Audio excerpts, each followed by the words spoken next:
Welcome back, everyone. I am going to be recording this one without video. I think I'd mentioned before I've been having some issues with these files being so absolutely massive with video and audio and the pictures on PowerPoint, everything, that they are crashing on me and they're not converting over to video for me to upload and stuff like that. So I'm going to try it without video on this, and it's not really necessary for you to see me anyway, right?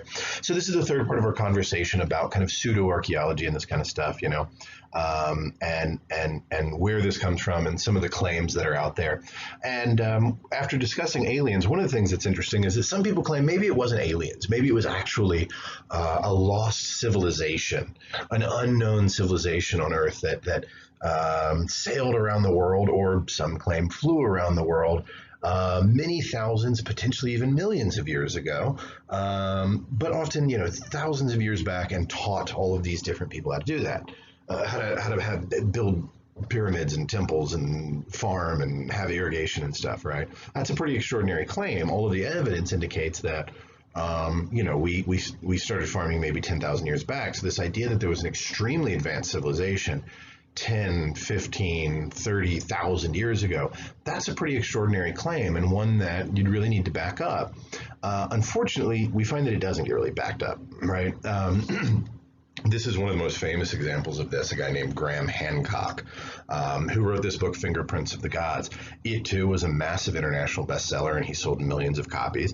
It also has zero peer review process to it whatsoever, right? But he makes a lot of these claims that the reason that you see pyramids in South America and in Egypt and places like that, you see pyramids because they were taught how to do this by the same lost civilization. We'll ignore the part where they took place thousands of years apart. We'll ignore the part where they were built in completely different ways, using completely different engineering and completely different techniques, and ignore all of that, and then they're exactly the same if you don't acknowledge that they're utterly different, right? Of course, the main contender for Hancock and others' theories of this ancient lost civilization is Atlantis, which we're going to talk about more in another video. But Atlantis was an interesting one because Atlantis comes from the work of Plato. Now, I'll talk more about this, like I said, later on, but the short version is Plato wrote the two books where he was using Socrates as a voice. So it was quite common in that time. If any of you have taken humanities classes on ancient Greece, you've definitely learned about this, that in the ancient world, in ancient Greece, you would oftentimes write a piece and you would assign a real person who you knew as to be kind of a character in your book, and then that person would make statements or claims in fitting with their kind of political or social ideology, right? And so whenever Plato was writing what Socrates said, or when Aristotle did it, or when Pliny the Elder did it, or any of these people, it's not that they were actually quoting that person, right? They were trying to offer the flavor of their argument, right? And so in the work, which, by the way, took place when Plato was 7 or 8 years old.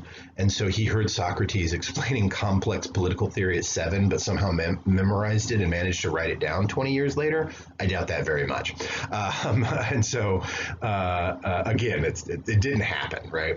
But in it, someone brings up the idea, these different people are talking, including Socrates, and someone brings up this idea of what does the perfect society look like? And how is it governed? And somebody said, well, I can tell you exactly what the perfect society looks like. Now, here's the thing you have to know, which I'm sure Graham Hancock knows but chooses to ignore.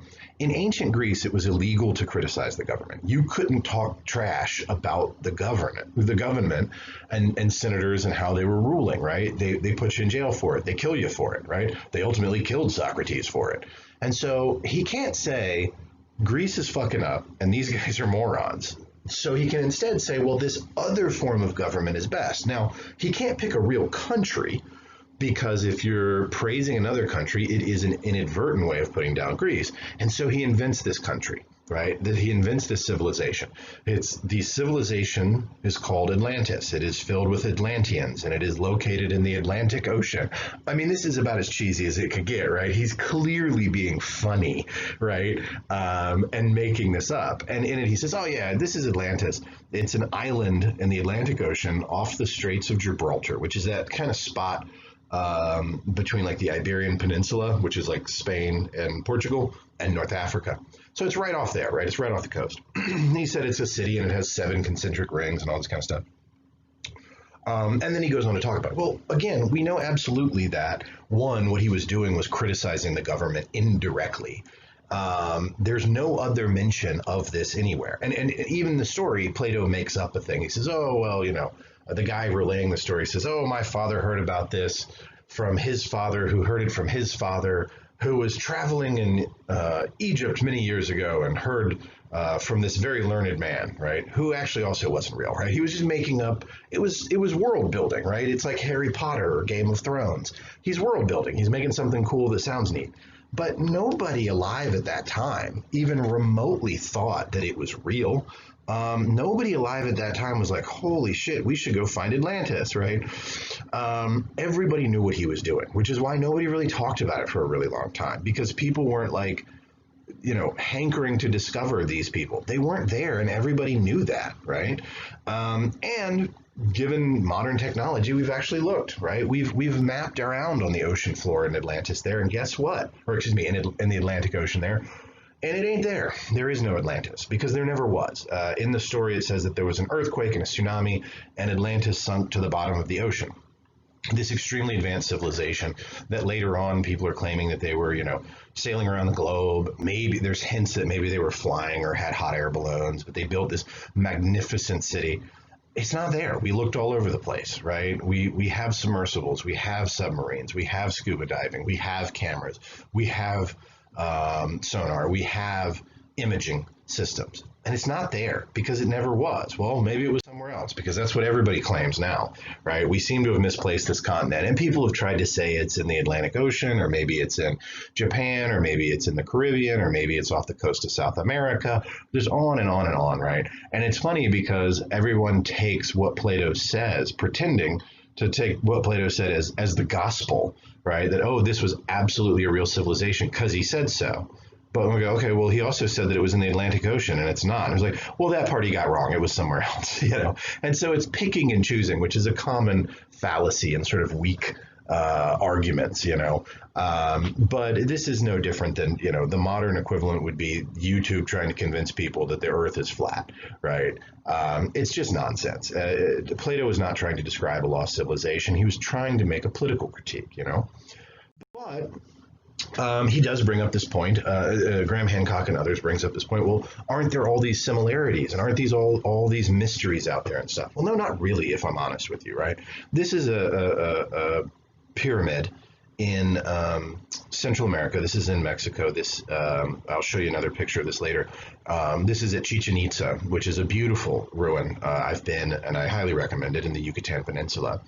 The way that they built their pyramids was utterly different than Egypt, right? Which indicates to us that, yes, they came up with the same idea of a pyramid, but they weren't influenced by each other or a common source because they did it completely different.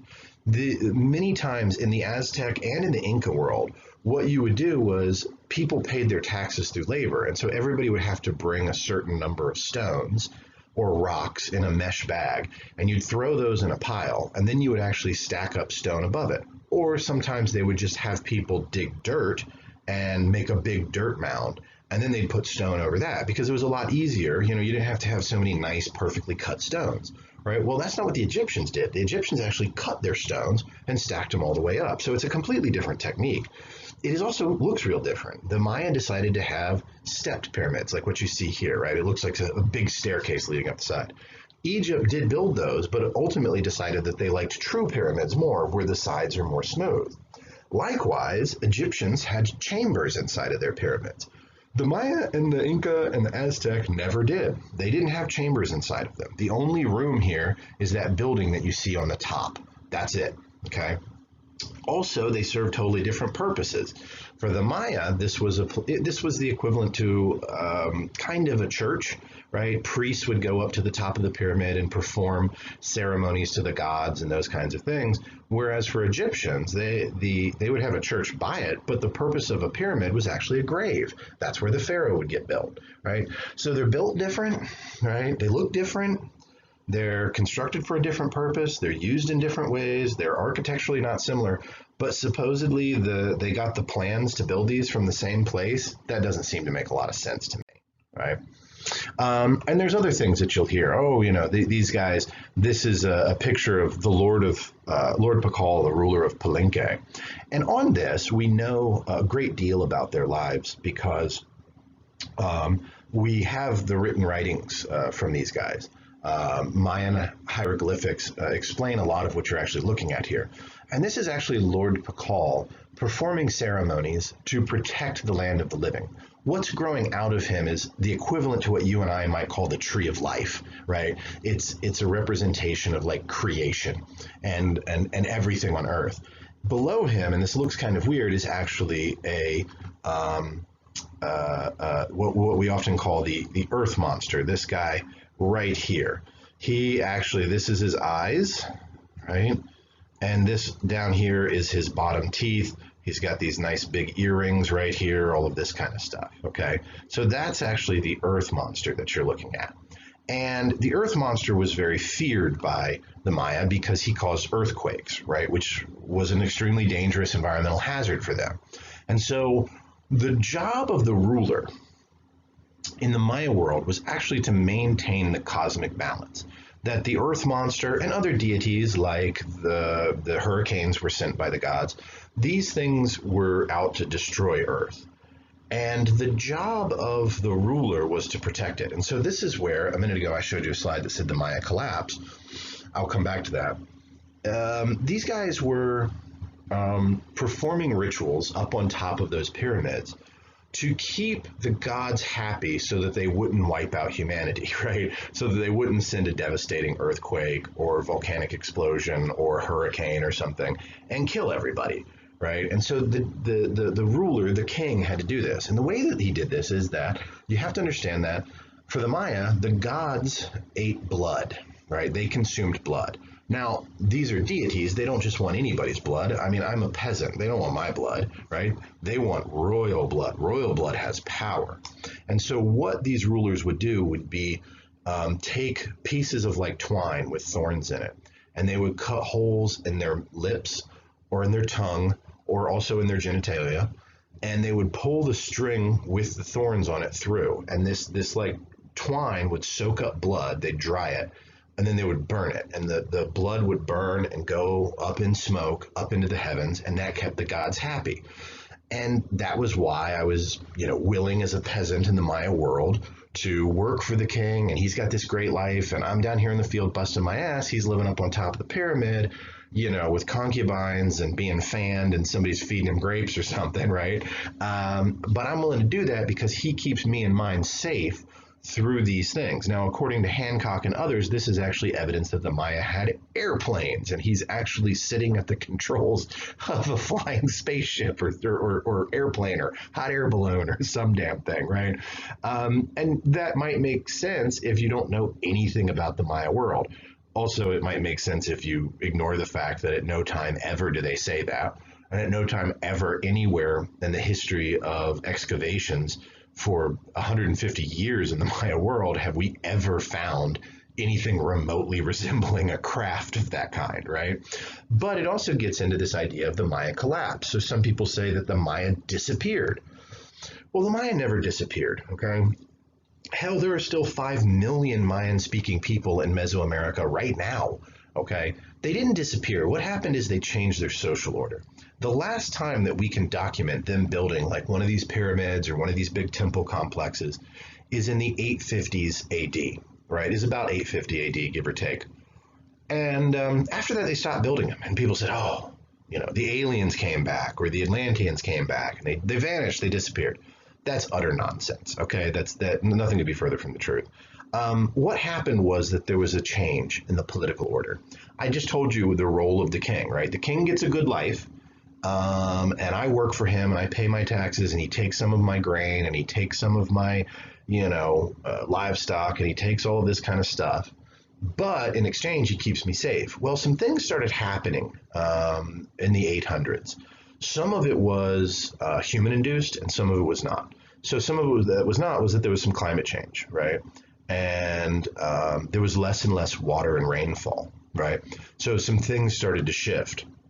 The other thing that was human induced was in Mesoamerica around these guys. In that pyramid that you saw, it wouldn't have looked like that. It actually would have been covered in plaster and then painted these really beautiful colors. And to make that plaster, you have to cut down trees and burn limestone and then crush it up. Well, this led to massive deforestation around these cities. And this is the rainforest. Less forest means less rain. And so the idea was the king is up there doing blood sacrifice, but the rains will come and water my crops and I get to live, and there won't be hurricanes and there won't be volcanoes and there won't be floods and stuff. But all that starts happening. And so what happened was the Maya realized, like, hey, I held up my end of the bargain. I've been paying my taxes to you.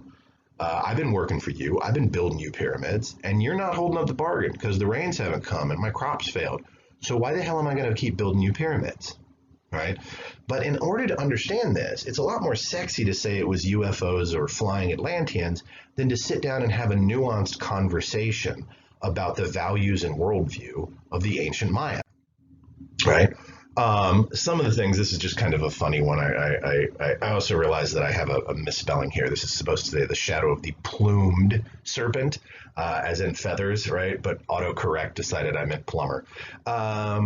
This is the pyramid that I showed you a minute ago, Chichen Itza, and it refers to the plumed serpent. And I'm going to get more into this in just a second, but one of the things that I love is that they say that they built this pyramid to the god Quetzalcoatl, which translates to plumed serpent. If you look at the stairs leading down the middle there, right, the actual stairs, not the steps of the pyramid, but the actual staircase, at the bottom you'll see the head of a giant serpent, and that was a representation of Quetzalcoatl. And it shows this serpent supposedly at a particular time of day, the shadows from the sun setting, moves shadows across the steps, and it looks like this snake is sort of wiggling down the staircase and coming out of the heavens, right? Did they mean to do that? We literally have no idea because they left no record that they meant to do that. And as this other picture shows you, sometimes when you build things, you know, you just end up with an accidental shadow that I promise you the engineer was not aiming for, okay? So mentioning this guy Quetzalcoatl, I want to talk about him because it's another claim of Graham Hancock and others about how these folks definitely were visited by ancient Atlanteans or something like that, right?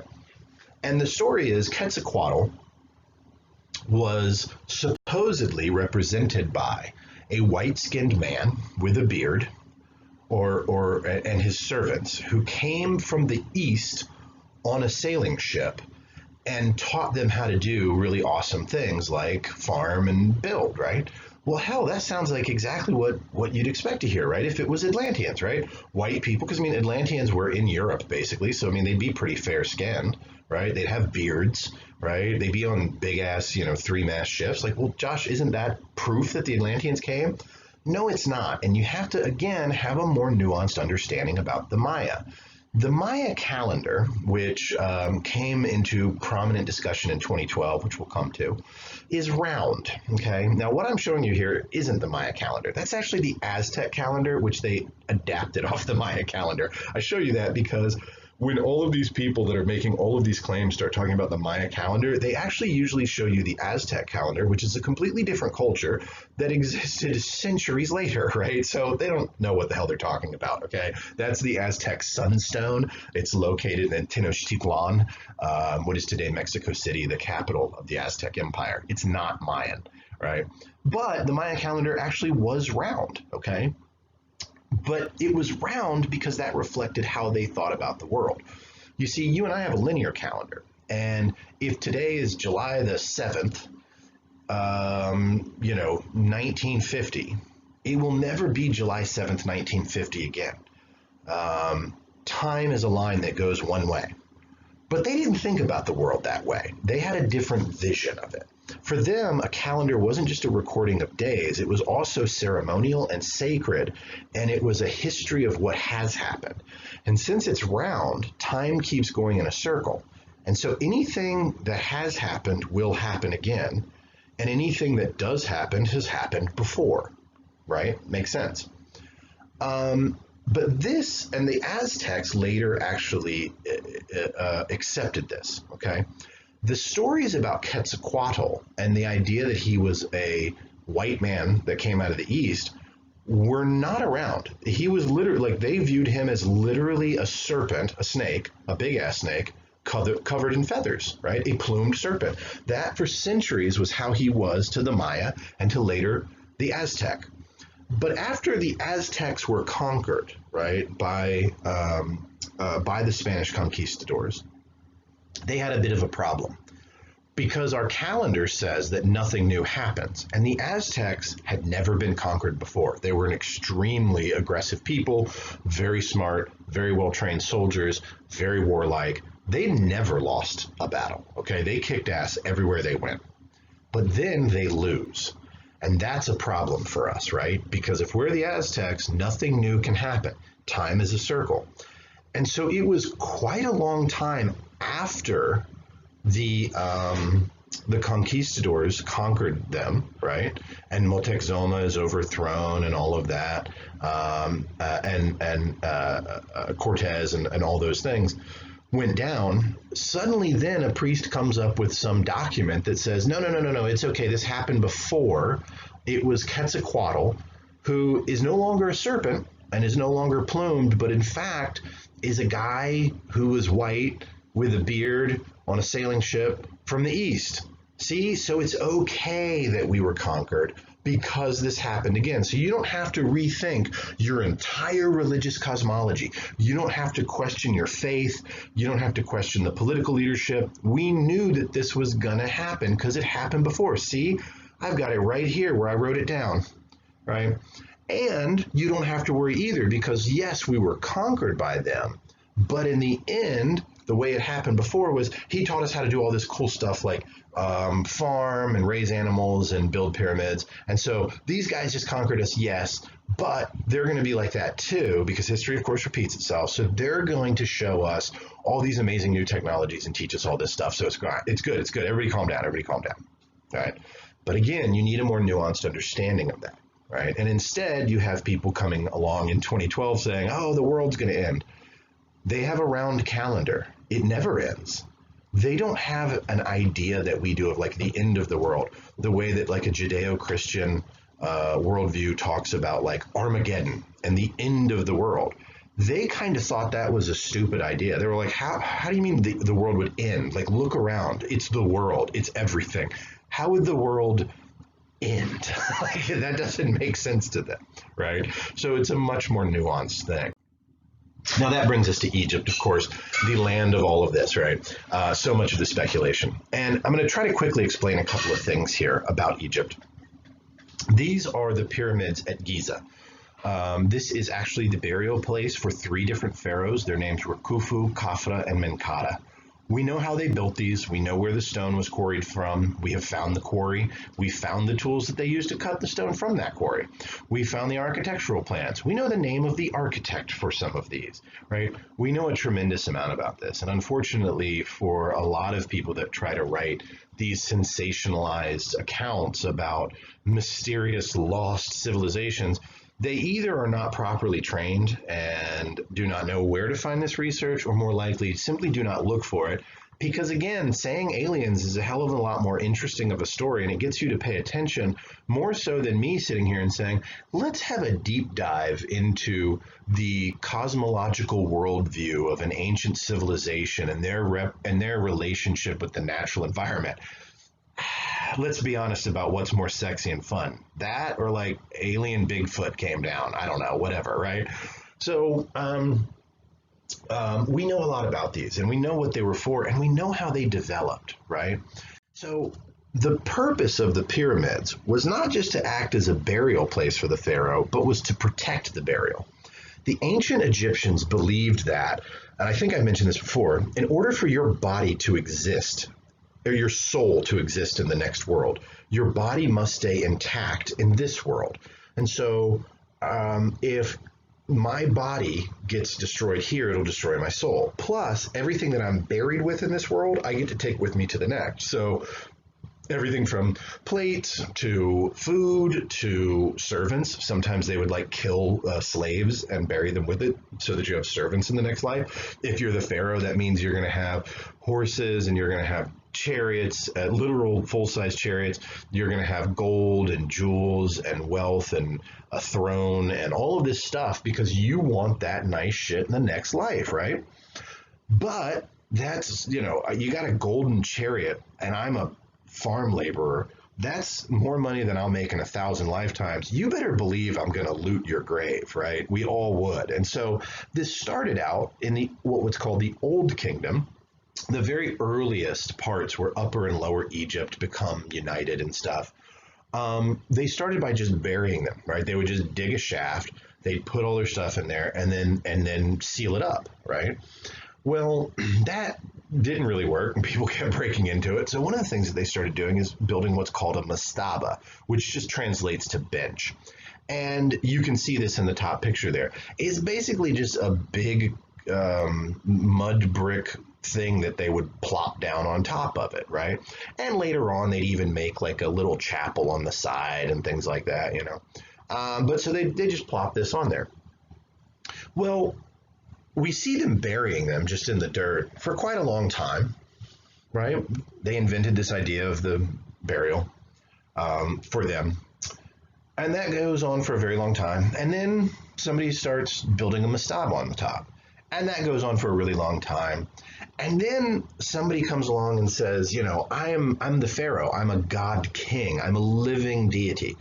And so they put another mastaba on the top of it, right? As if to say, like, look at how much more important I am than everybody else, right? This is a lot of ego. You're talking about kings here, right? And so they start doing 2 layers of mastaba, and then maybe they do 3 layers, and then 4. And so you get what you have in this bottom picture where these guys are just trying to show off, to show how powerful and cool and important and everything else that they are, right?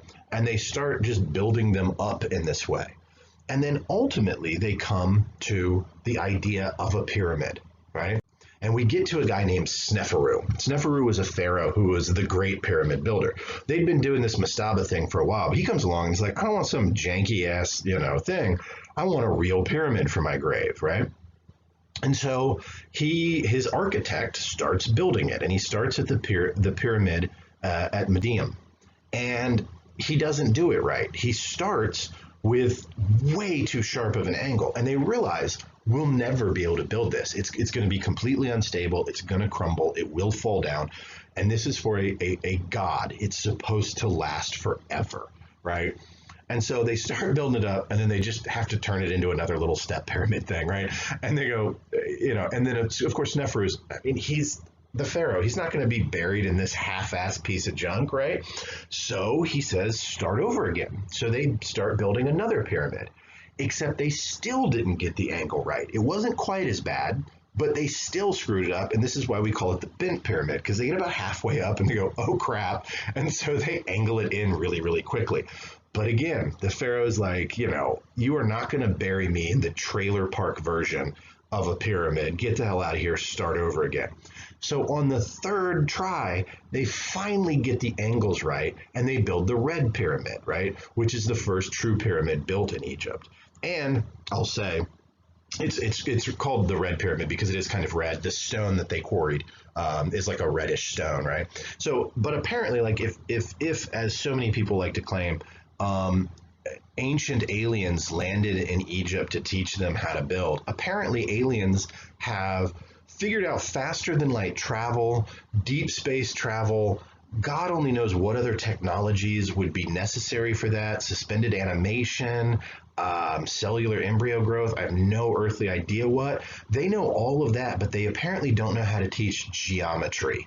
So which one seems more likely, that there's a clear pattern on these things of us trying to learn how to do it and screwing up and making a little bit better and screwing it up some more and finally figuring it out, right? And those 3, or that there were aliens. Those 3 guys that I showed you a minute ago, Khufu, Khafre, and Menkaure, at the Great Pyramids in Giza, yeah, this was their grandfather. This was their father, grandfather, and great-grandfather. And so why did they stop building them, right? So you see this clear progression. Well, why did they stop building? Well, here's the thing. Building a pyramid's real damn expensive in the ancient world, okay? They pretty much bankrupted the kingdom in like 4 generations building these ostentatious graves for themselves, right? They literally spent so much money. They were taxing the bejesus out of people, which is a real good way for there to be like, a revolution, right? And so they really had to knock it off because they just couldn't afford it anymore. The other thing was the damn things didn't work. Remember how I told you that the whole purpose of this is to protect the pharaoh and all of his stuff? Guess what? They still got looted because the pyramid, the Great Pyramid at Giza, if memory serves me, is like 421 feet high or 427 feet high. It was the biggest monument on Earth at the time. And it was a huge beacon that told everybody for miles around, hey, I am filled with more gold than you and your 100 closest friends could make in 100 lifetimes. So they got looted right away because it was a huge thing, right? And so we can't afford to build them. They're wildly expensive. We're going bankrupt doing this. Oh yeah, and they don't serve their purpose. So why do it? So they basically went back to burying people in the ground in the Valley of the Kings, if you've heard of that, right? Because it didn't work, right? No, nothing mysterious about that. The last thing that I want to talk about, just archaeology, and it's a good bridge between biological anthropology and archaeology, is the Bigfoot or the Sasquatch, or is it actually Gigantopithecus? I started talking about this a couple years ago because I've had more and more students that ask me about it. I'm sure that you are familiar with the legends of Bigfoot or Sasquatch. It is supposedly a bipedal, very hairy hominid that is living in the Pacific Northwest of the United States and potentially southern Canada in some of the forests there with like the Cascade Mountain Range and that kind of stuff, right? Of course, the problem with this is that every other hominid that we know of evolved in the ancient, it really comes originally from Africa. And so how could there be this up there? Well, some people have started to claim that it might be this newer species that we discovered in the 20th century called Gigantopithecus, right? And that maybe Gigantopithecus, all evidence that we have for Gigantopithecus comes from Asia, okay? We first discovered it back in I think it was the 1930s, 40s, and we've made a few discoveries since then, and people claim that, oh, this could be what Bigfoot is. There's a couple of problems with this. And first off, let me address the problems with Gigantopithecus. Gigantopithecus is a species that we've been able to establish because of its unique dentition and its jaw. However, that's literally all we have. We've got about 1,000 teeth from Gigantopithecus, the first of which, cool enough, was actually discovered in an apothecary shop in China. But we've got like 1,000 teeth, and we have 4 jaw bones. So we know that it was a hominid because it has our dentition. Remember how we talked about that dental formula? It has that, right? We didn't talk about it, but there's also the shape of a tooth. It's called a Y5 dentition. We don't have to get into what that is, but it's called a Y5 dentition, the actual shape on the top of the tooth. It's got that too. This is definitely in our evolutionary neighborhood. And its jaw and teeth are huge, which lead us to believe that it was probably a very big animal, like a gorilla or an orangutan or something like that.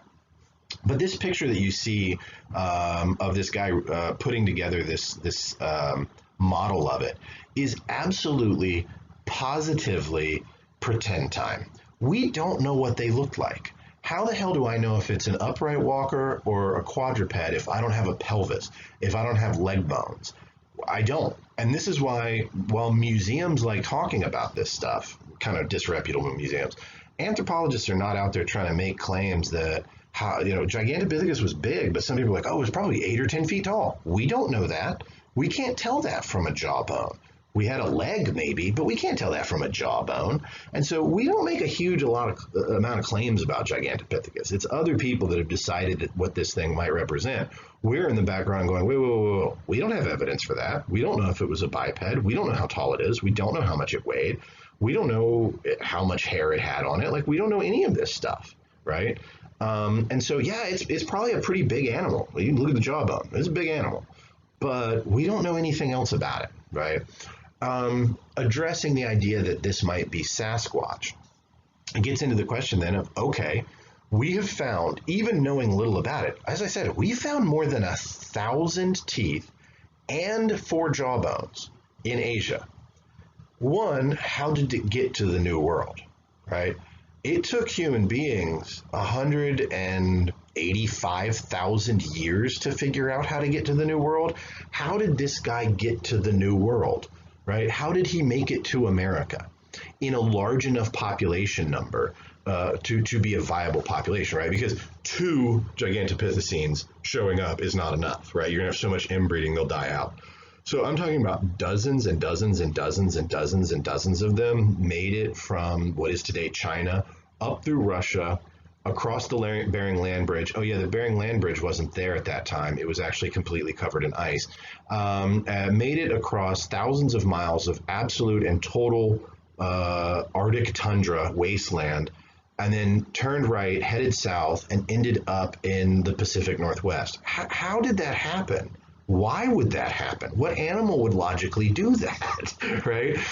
It doesn't make any sense. It also doesn't make any sense that we have found all of these skeletons, or all of these fossils, excuse me, not enough, but we've found, like I said, over 1,000 teeth. How come we've never found a one in the Americas? How come not a single fossil piece has ever been found? You say, oh, well, it's hard to find these things. Yeah, I know that. We do this for a living. Why is it not there, right? And this brings me to my close, which is to say, I'm a scientist. I want data. And all of this, some of these stories, they're fun. They make for good movies, good television. I love a good Sasquatch story. I love a good alien movie. But the truth is, the claims that are being made here and being passed off as science are nonsense. So what I want to say is, despite everything that I've just said about this, is Bigfoot real? I literally have no idea, right? I can't prove a negative. I don't know, right? Is there any physical evidence of Bigfoot? Absolutely not. There's never been a hair sample. There's never been, sometimes you'll hear about hair samples, by the way. It's like, oh, they tested it. There's not a hair database, like if we find like squirrel hair, like there's not like we can send it to the National Critter Hair Database and have it checked. When people are like, we don't know what it is, that doesn't mean that it's from an unknown species. It just means we don't know what it is, right? In the same way that if I found squirrel hair in my yard, I'd be like, I don't know what the hell that is, right? Is Bigfoot real? I have no idea, but there's no evidence of it. There's no fossils. There's no hair samples. There's no skulls. There's no nothing. There's no DNA. There's no nothing. And I'd say the same thing about aliens. Are aliens real? I have no idea. I can't prove a negative, right? I have no idea if aliens are real. Scientists, astronomers, and mathematicians say that statistically speaking, there probably is life in the universe. If you look at how many stars there are, how many planets we know about, how many planets we know about being in the so-called Goldilocks zone, so they have liquid water, and multiply that by all these other different very fancy equations, they say, yeah, there probably is life in the universe, right? I have no idea. Are there aliens? I don't know. Have aliens ever been to Earth? I have no idea. But is there any evidence that aliens have come to Earth, that aliens visited ancient civilizations, that aliens interbred with humans, that aliens built pyramids? No. There is exactly zero physical evidence of this. There is no laser gun, there is no lightsaber, there is no UFO, there is no piece of metal that we found that we can't explain from an ancient site, there's no element that isn't found on Earth, so it must have come from deep space or something like that, right? None of that exists. It is absolutely zero. Instead, you have these kind of nonsensical arguments that are built on sand of like, well, these two people had pyramids, so maybe somebody showed up and taught them both how to do pyramids. Thousands of years apart in different ways, on and on and on, like I said, right? So again, extraordinary claims require extraordinary evidence. So I prefer to focus on the things that we can prove, the things that we have data for, and not lose myself in these fairy tales. Okay, so thank you guys very much.